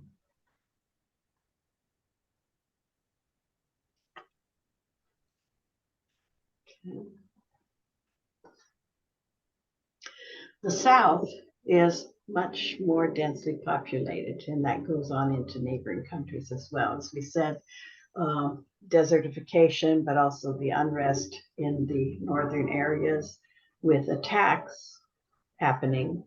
But to my knowledge, very few attacks have happened actually in the capital itself. You have a low-income Saharan economy. You have a recession. COVID didn't help any. Political instability is probably more of a factor. You have limited humanitarian assistance, especially since the military coup of 2021. A lot of Western countries have blocked aid to Mali. Terrorism has increased 38% just in April in 2022. The Wagner Group has been active here, called in after the UN pulled out, called in by the Mali army. Extreme poverty, 42%. It's environmentally fragile, has a very high public debt, and they are soon to exit from ECOWAS, which will predictably create even more problems economically for the country. And economic problems mean food problems. Now we'll turn our attention to specifically rural problems. Of the three major exports of Mali, gold mining and cotton offer the most employment for rural women. The women will leave all but their youngest child in the village with the family and go to the gold mines for weeks at a time to earn precious little money. But it might be enough to help keep children somewhat fed in hard times. By somewhat, I mean, well, you could probably purchase more corn or rice. For many families, women's earnings are the only source for school fees and books. Picking cotton is seasonal work, but it also takes women away from home for very hard labor and little to show for it. The other export, cattle herding, that's considered boys' work because the boys walk behind the cattle. They cover miles and miles just looking for grazing land. The agriculture is 42% of the GDP. Here you have a few statistics describing the lack of adequate food in Mali. So it's considered to suffer food inadequacy. 7% of the population are chronically undernourished. 1.25 million people faced acute food insecurity in the lean months of June to August in 2023. And that's although the 42% of the GDP is agriculture. 34% of the land is used in agriculture of all kinds. That includes the grazing. but only 5.6% of the land is arable, and that is less than was recorded in 2015 when I first made this PowerPoint. I suspect, because that arable land is all located in the south, and that's where the people are going to, and that's where the cities are, and the cities are expanding, less and less land is going to be available. This is a granary. It was half filled in December. It was halfway filled with corn, field corn, it looked like. And this little item here is a hoop. And this was another case where I looked at it and I wondered, why would anybody want to clear fields? Because that's what it's for. Why would anybody want to clear fields with this little short handle and looks like a pickaxe that's been flattened into a hoe? And then I realized something. Have you, the beauty of a shovel, if you can call it beauty, is that you can use your foot and the long handle and get some leverage for digging. And I realized most people wear flip-flops or sandals, and I know anytime I've tried to use a shovel with flip-flops or sandals, it hasn't gone very well for me.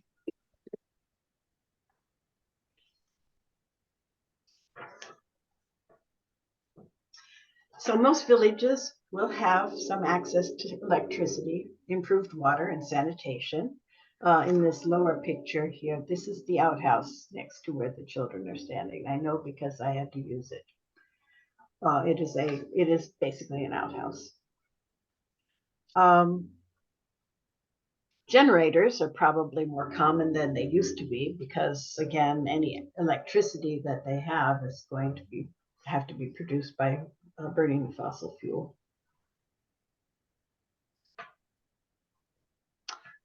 The usual tropical diseases are found more frequently in the country than in the city. The most common is malaria.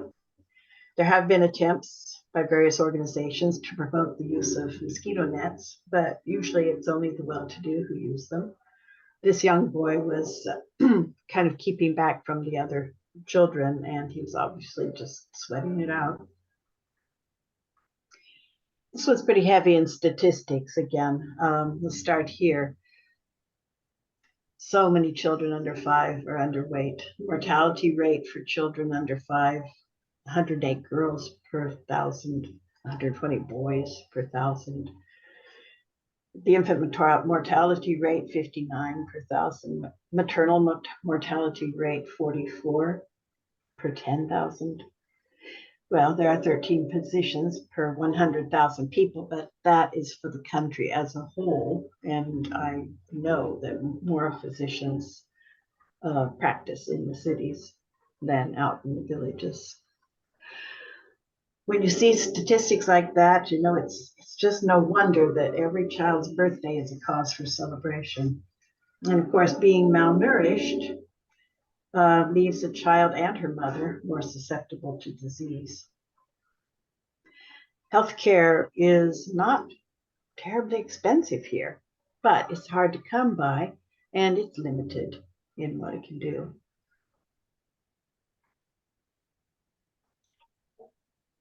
These are photos of village life I took on a very important day for the village of Bafaga.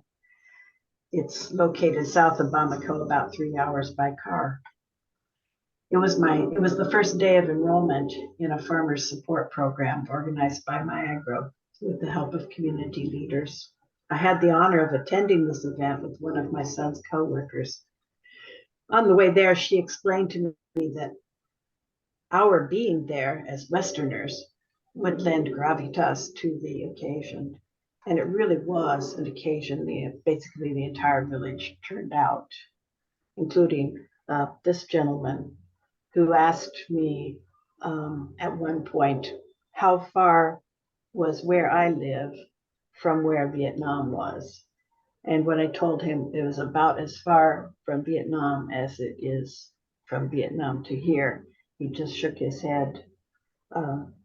Of course, this is all translated, so I'm not sure we ever understood each other, but I was impressed.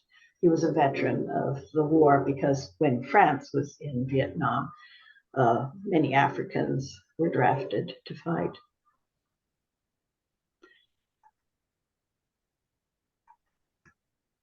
So here's Bafaga. We were on highway most of the way, but then we got off onto this dirt track, and fortunately the driver knew where we were going. When we arrived on enrollment day, about 10 a.m., the farmers had all gathered in the village meeting place under this wonderful shade tree. Men on the left in chairs, folding chairs, women to the right on their small little stools. Western dignitaries, that's myself included, were put in lawn chairs next to the men. There were speeches, mostly by the griot, or he's the village historian, and he spoke, I'm told, of the significance of this historic occasion because it was going to make so much difference to the economy of the village. The women made up clearly the larger group, but when the speeches were over, the men were enrolled first. There were questions to be asked and decisions to be made and forms to be filled out, and the initial payment of about 500 to be paid. Lunchtime was approaching, school-aged children returning home. Women became restless, started drifting away. There was no way to buck tradition and work with the women first. But I really wanted to connect with the women. So finally, I took a chance and left my seat and went over to join the women. And of course, they offered me one of their little tiny stools to sit on. And you can see one of them right here. Well, I graciously proceeded to flop on my back in the dirt. I missed it entirely. So much for gravitas. There was a shocked silence, and then I let out a belly laugh because I thought it was so ludicrous to be heard all over the village. And then I saw some smiles, and I heard some chuckles and maybe a few laughs. And it was all good. We were just women together. It was wonderful. Soon it was their turn to enroll. The women are encouraged to enroll in cooperative groups so that they can help each other with the planting, the weeding, and the harvesting. The men were mostly interested in large crops such as corn, millet, cash crops. But women are more interested in rice, peanuts, corn, okra. These are products they can easily harvest themselves and feed their families with, and carry any excess to market for cash for the family's needs. And it can make a big difference, besides having food to eat, a big difference in getting to, maybe more than one child getting to go to school. Niagara has a unique approach to the problem that all subsistence farmers face: how to afford seed and fertilizer at a time when there's very little food or cash left over from the previous year's harvest. This is a time when money is at its scarcest.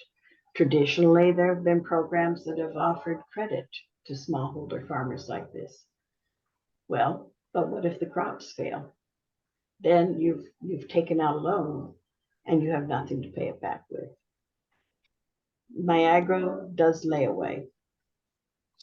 And in the 5-minute video that I'm going to show you, it explains this approach, how they do it. And I think I'd rather let Anushka explain how the system works and how she got the idea. So this is the end of my PowerPoint.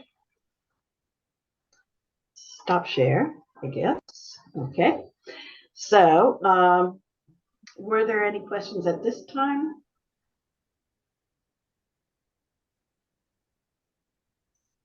If not, I will go to share screen and. Well, I'll ask a quick question. This is Chris. Okay. Do they have a program for microloans, little loans? I have heard of that. Yes, I have heard of that. And that's not something that MyAgro does, because their idea is it's all the seed and the fertilizer is paid for before they deliver it. using that layaway concept. Okay, I'm going to try to quickly go over to So, the, and remember to check those little boxes on the bottom when you share. right, because this will be a video. Yes, thank you. Okay, share screen once again. And sorry, I have it up, but I don't know how to get it. Let's see. Here we go. There it is. Now, Go ahead and share your screen and it'll show your computer screen. and share. Okay, thank you. Okay, well, once again, I've got this. That's not what I want. Don't want either of those. I want this one. Okay, here we go. And then you want to make it big. Yes.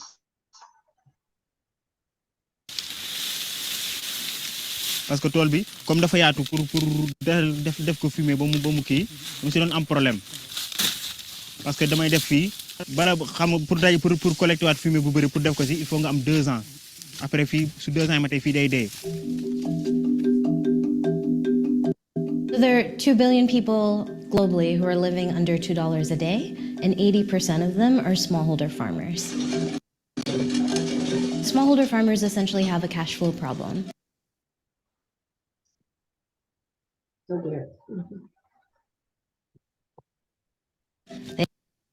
They have money at harvest time, and then fast forward 9 months when it's planting time, they're cash poor again. And that's actually when they need to make their biggest investment each year into their farm to make it productive. And so they get stuck in this cycle of poverty that is really difficult to break.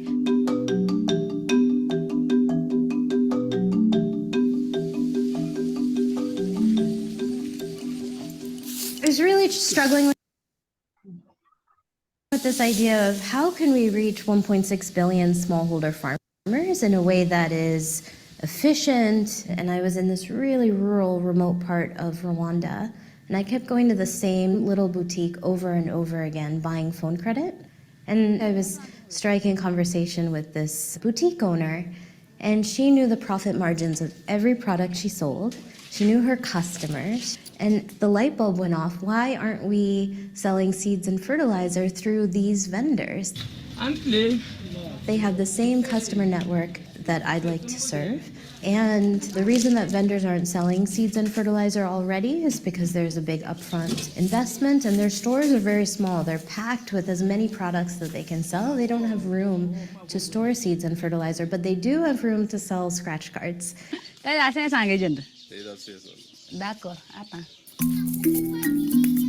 MyAgro helps small-scale farmers save up little by little for seeds, fertilizer, and training packages that they can invest in their farm, and they save using what we call mobile layaway platform, where farmers can essentially pay for seeds and fertilizer in the same way that you or I would top up our phone with phone credit.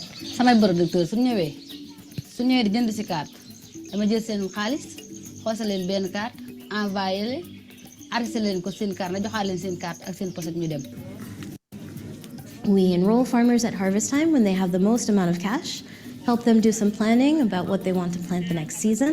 ndax amoo jafe-jafe pour dindi ñax yi wala nga gis ñax yoo xam ne ñax yu la jaaxar la waa si tool bi. ci tool bi déedéet xanaa bisaab bi daal. And then fast forward to planting time, MyAgro delivers the seeds, fertilizer, and training that she's already paid for in full. Quand tu dois faire maintenant 3 ou 4 jours de semer avec la main, avec les semoirs, c'est une demi-journée. Mais en donnant une formation de qualité, avec les intrants de qualité, on voit chaque année les producteurs qui travaillent avec nous, ils parviennent à augmenter leurs récoltes jusqu'à 50%, souvent jusqu'à 60%. boobu seeb bi waa dama daa bëgg a dajale lu bay xaalis doo ko dem ca marché ba doo ko mën a jënd waaye bu fekkente bi ni procès sama bay ba mu ñëwee ba tey nag moom da ngay dem di boo yoree sa téeméer dem jënd boo yoree 1000 francs dem jënd kaat noonu nga dajalee ba bis bi yàlla si seeb bi. We work in Mali and Senegal in West Africa. We work with 34,000 farmers. taay dugub bi war na ma 3 mètres te lépp ci sama mbay grâce à sama mbay quoi. Nini damfara baite. Mba senemge anyale no nuri. Ngati ka fura anyala nyina sabi. In the next 3 years, our plan is to expand to 2 additional countries across Africa and work with 200,000 farmers towards our North Star of working with 1 million farmers by 2025 and helping them double their farm income to get out of poverty.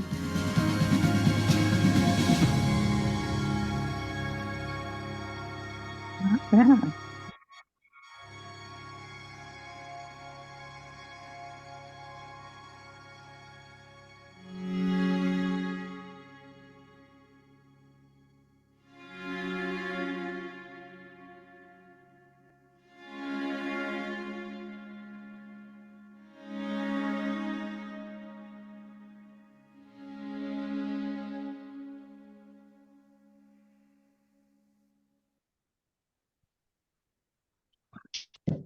Okay, that was Anushka herself. I just had a couple of corrections, updates from after that, because of course, in between now and 2018, COVID happened, and that really threw their company into a bit of trouble for a while. Oh dear. Okay, so they are working in 3 countries now: Mali, Senegal, and the Ivory Coast. And currently, they are working with 300,000 smallholder farms. They don't just have the materials available, the scratch cards available in little boutiques anymore. They have about 6,000 roving sales agents that earn commissions. And one thing I don't know if it's really obvious, but if you go to the MyAgro website, you'll see that the planning team is often Westerners, but almost everybody else are natives of the 3 countries. So they are also providing jobs for thousands of young Africans who might otherwise be unemployed. The basic concept using a layaway plan and using scratch cards with cell phones, that hasn't changed. They still deliver to the villages, although sometimes in places like Mali, where security is poor out in the villages, they will park the big fertilizer trucks in cities or in urban areas that are a little more secure, and then they'll drive out maybe a small truck full of fertilizer to the village at a time over a period of a week, in order to not attract so much attention from bandits. They do ag training. They have done a lot of work there with, just for example, how to properly apply fertilizer. Don't just broadcast it all over the ground. Actually get it to the plants that need the fertilizer. And they've worked with them, with the farmers on their timing and when to weed, the importance of weeding. And they do a lot of follow-up help with planning for the next year. So my son currently, he no longer works out in the field. He used to, but now he works as a logistics planner, data cruncher, to make sure that every farmer gets exactly what they wanted to have just in time for planting. Okay, so that's my presentation. If anybody has any questions, I'd be glad to try to answer.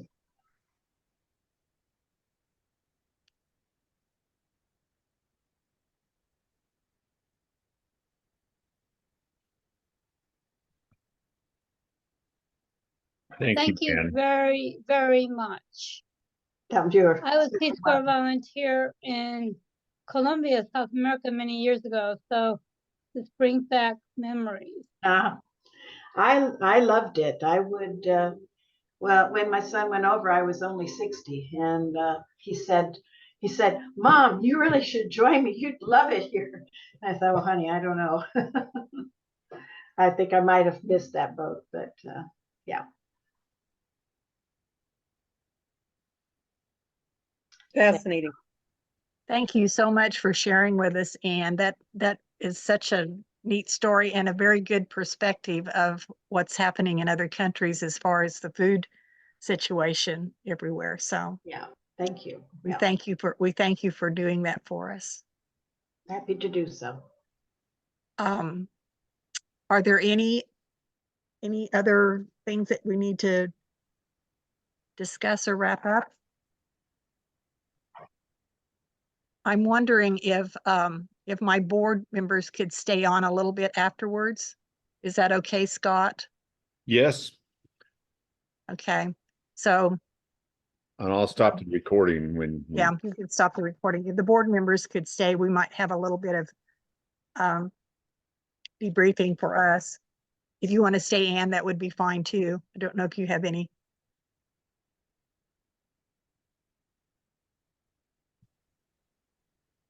Judy, Yes, this is Doreen. yes. We've been watching all the time. I didn't send that thing in though, for, you know, because I automatically, because I'm on the legacy committee, I think got the invitation. Mm-hmm. And there are 4 of us here that tuned in for the conference. So should I go ahead and send that piece of paper in to headquarters that I was supposed to send in earlier? Yeah, that would help us to know how many attended. Right. Okay. It's just what I want to ask, and I wanted to say hello. Hello. Okay, thank you. I'm guessing that might have happened at a few places. There could have been more than one person watching. It did. Yeah. And lots thinking- sent me their registrations to me. Okay. And I forwarded them to national headquarters. Okay, shall I just send it to you, Scott, or just send it right to national headquarters? National headquarters. That's what the instructions say on the sheet. But, Well, that's what I see it says, so I was going to do that.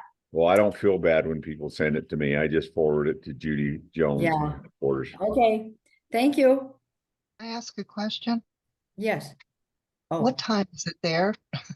Here, we Yes. are on Central Standard Time, which is 3:18. 3:18? Yes. That's why I missed half of it. Oh, no.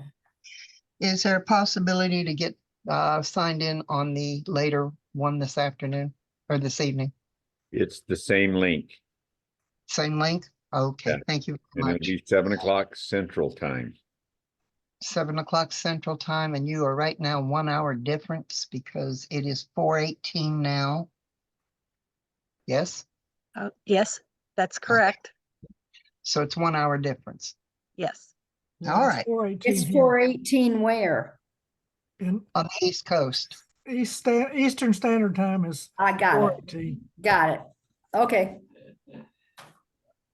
Okay, well, then I will We're see in you all. daylight time. I will see you all and then I'll see you at the other meeting. It'll be at 7 o'clock, which will be 8 o'clock your time, right? Okay. I will set it up for 8 o'clock again.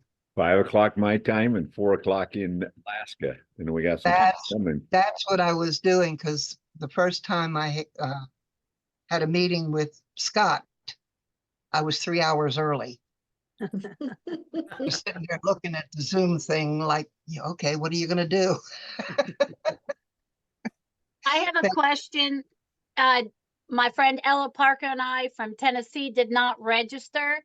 Do we need to send in a registration form to you all since we were both on here? That would be good. So we know, I wrote down everybody's name, but that would be Oh, okay. good to turn that in. Okay, thank you. And bye, y'all. Goodbye. Thank you.